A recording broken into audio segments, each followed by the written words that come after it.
What is going on, dudes and lady dudes? Welcome back to Just Nuts, guys. Today we're taking a look at the new April 1st, 2020 BANLIST release. I literally tonight was about to record a BANLIST prediction video because a lot of people, including myself, were expecting them to pretty much hold off on the BANLIST until we were getting through all of this virus shenanigans and the whole, like, half the world being on lockdown and stuff.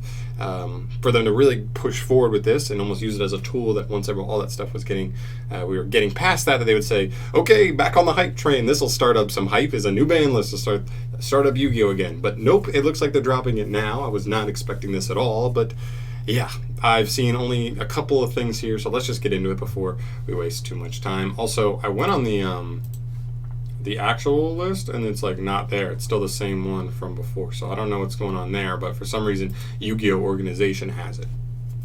I don't know, whatever. Okay, so moving in, starting with the forbidden stuff. All right, first up, oh gosh, okay, so in the forbidden list we have Blackwing, Steam the Cloak, Destrudo the Lost Dragons, Frisson, Glow Up Bulb, Lunalite Tiger, and Spiral Master Plan.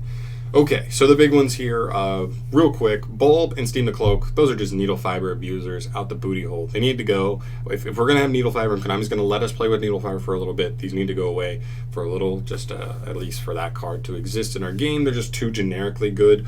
Like Steam the Cloak is like a one card like Link 5, or yeah, pretty much like Glow Bulb's one card Link 4, all that stuff. It helps you mill, like so many things, just token abusers and ability to just link spam like crazy.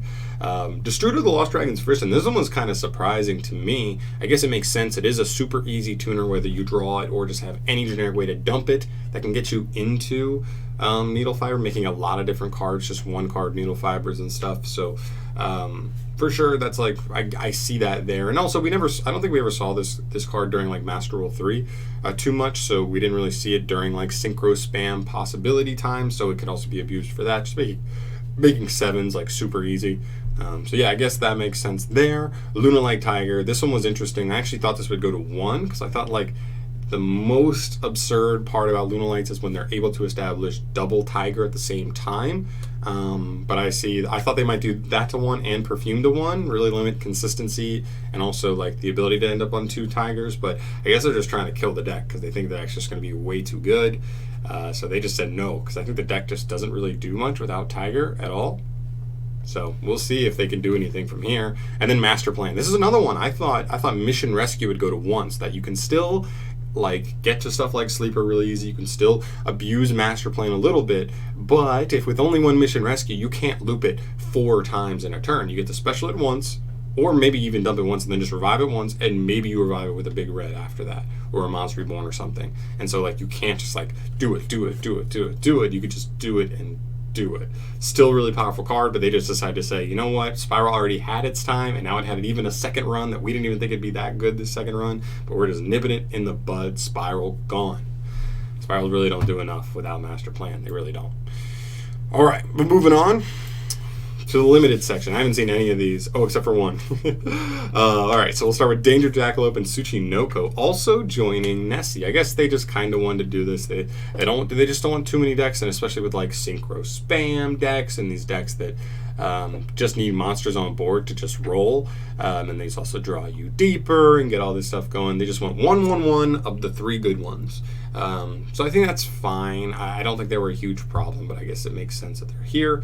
Next up is ABC Dragon Buster. This is one I actually wasn't going to put on my BANLIST prediction because I thought like we're getting like, I don't know, combined with like Union Carrier, Needle Fiber, or the like the Bujin Link, and then like the other new cards we're getting like in the next set or next couple like products, that they wanted to let people experiment with like high power ABCs again, but they're going to try and nip it in the bud a little bit. This doesn't completely kill ABCs, it just puts them in definitely a much more fragile state. I think they'll definitely still be an interesting deck because they do have a pretty strong engine. ABC still's a busted monster just to even use one of, but yeah, you're not ending double back a Buster, and you're not being able to cycle as easy. You may have to shuffle it back at some point, but yeah, definitely trying to go after it there.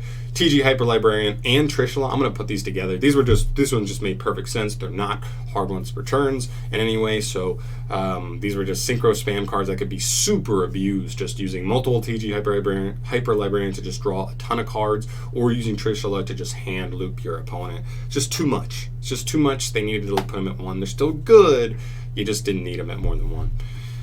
Totally awesome. This is one I also thought with ABC Dragon Buster they might let us play with for a little bit, but they decided to go and put it at 1. Now this is a decent hit to frogs mainly. That's like the main deck, but the other thing is just any deck that was going to attempt to abuse the Bahamut Shark Toad plays, and that's like the main hit there, stopping that. But I don't know. I still think certain decks will still be pretty good. I still think sharks are interesting because sharks can still just go 1 Bahamut Shark, link it into that, or not link it, make the Toad and then play from there, and maybe have attempt to make another rank 4 beside Toad and Bahamut Shark. That can still be a decent board there, and they can have decent grind games.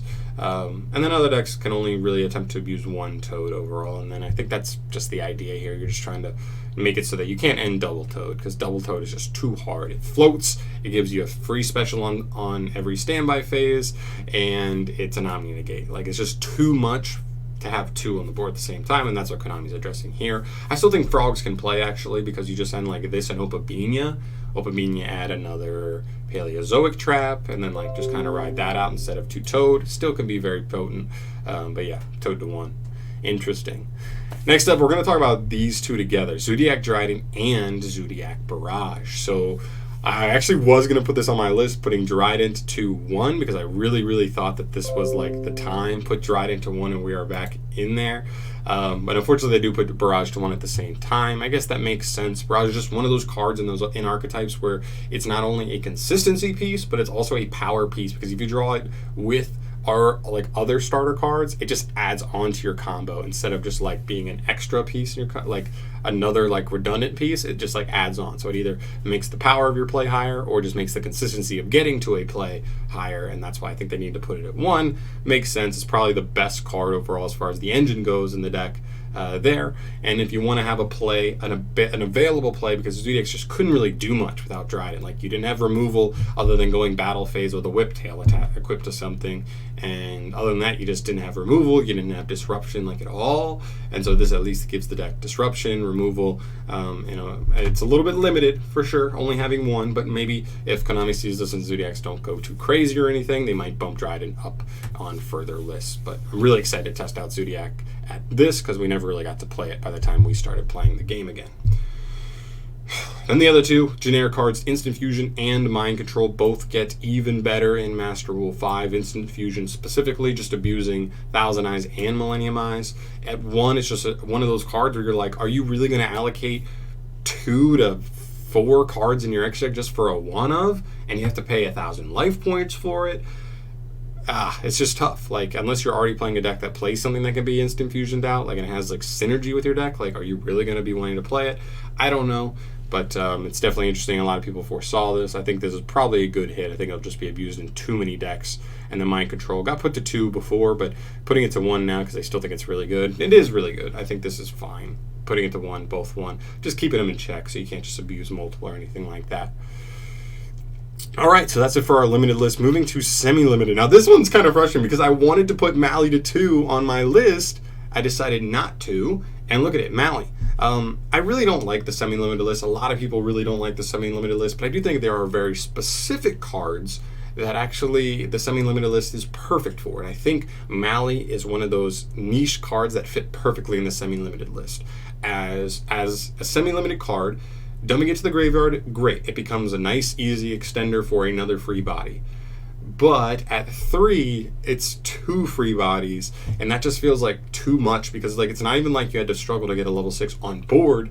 You just have to get him in grave. You can discard him for Barricade Ward Blocker. You can discard him off any effect that discards. You can send him straight from deck to grave with Foolish Burial or Armageddon Knight or whatever other monster you can dump with, right? So he's like so generically easy to get into the graveyard at this point that overall I think like it's fine. I think 2 is fine, but 3 is just a little too good as an extender, so I'm okay with that.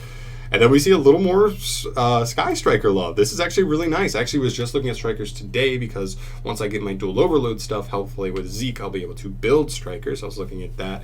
And without multiple Widow Anchor, like, we don't have engaged to search this out like crazy, but putting it to 2 is definitely nice. Definitely nice. Like, when it's only at 1 and you set it off multi-roll, once it's gone, you lost your 1 copy. Once it's banished off multi-roll, it's gone. So now you can set it off multi-roll, fire it off, and still know that you have another one that you can get with Shizuku or another, or just draw into later in the duel. So that's definitely very encouraging here. Nice little buff to Strikers, because we've seen they haven't really done anything since last ban list, since they were killed with Engage getting banned. So this is nice to see them. Might as well, like, if Engage is like the life source of the deck, then like you can put everything else back, right? So yeah, not everything, but like most stuff. Obviously, I think like drones and multi-roll and stuff can still stay at 1. Anyway, looking at the unlimits here, we'll start with Deep Sea Diva. This is to no surprise to anybody. Yeah, it's just Deep Sea archetype is coming out in Attorney Code in like almost exactly 1 month and a week from now. A month and a week from now. Just no surprise here. This is literally not surprising at all. Necroface. Was Necroface at 2 for the longest time? I think it was at 2 for the longest time. We've seen even at 2 it does absolutely nada. Literally nothing. Maybe we'll see some crazy weird combo deck that like can abuse this card, but I'm not really that worried about it. It wasn't doing anything at 2. Why would it do anything at 3? Spiral Gear Drone. I understand this completely, because if you're going to get rid of Master Plan, then Drone can just be at 3. Like, I get it. The ability to look at the top of your opponent's deck and the ability to stack your opponent's top of their deck where their draws are going to be due whatever you want, and you can anticipate what it is. You can, going first, know exactly what your opponent's playing, so you can build your board accordingly. Definitely very strong attributes, but with Master Plan gone, the deck cannot recycle the advantage that it could before and just plus out the booty hole. Still pretty good, but it's not nearly as good as it was before, so Drone can definitely go to 3. For sure, in my opinion, with Master Plan gone. And the last card we see here is Pot of Avarice. This one's kind of crazy. I think the OCGs had Pot of Avarice at 3 for a little bit. Pretty nice for decks like Strikers, for decks like Zodiac that might actually try and be a thing with Dryden. You can literally put all those monsters in the graveyard in 1 turn to activate a Pot of Avarice if you want to, just to draw, just to dig. And then go from there, but it's pretty cool. I'm definitely looking, like, it's just one of those cards where like it takes a very specific deck to really make it work, so I'm not really that worried about it being at 3 in our game. Only specific decks will be able to abuse it, and we'll have to see how they go from there. But yeah, I think the ban list is pretty tight, pretty concise. I think it's more concise than the OCG one. I think the OCG one was bigger than this, but I like it. I think it really addresses a lot of the problems anybody really had coming into this next format. I think some people would have liked Sally to get hit again, because even after this, the Mirage Stallion, they are still playing, topping like a tier 1 deck. So some people might have liked to see that get hit. Maybe a little hit to Dinosaurs. I really kind of wanted to see Fossil Dig to 1 on this list. But yeah, deck's still scary for sure. So guys, let me know your thoughts on this ban list. I kind of like it. I'm really excited about Dryden. I'm really excited about some other things. Sky Strikers a little more playable. Pot of Avarice even in Sky Strikers. Deep Sea's looking nice and clean coming up. And we hit the big things. Hit a lot of the Needle Fiber abusers, as well as Lunalite and Spirals, which were like arguably like the 2 best decks, if not one of the 2 best decks in the game. I like it. I really do. So let me know your guys' thoughts, as always, on this ban list here. If you like this video, go and subscribe to the channel for more stuff from me in the future, and I will see you guys in the next video. Peace.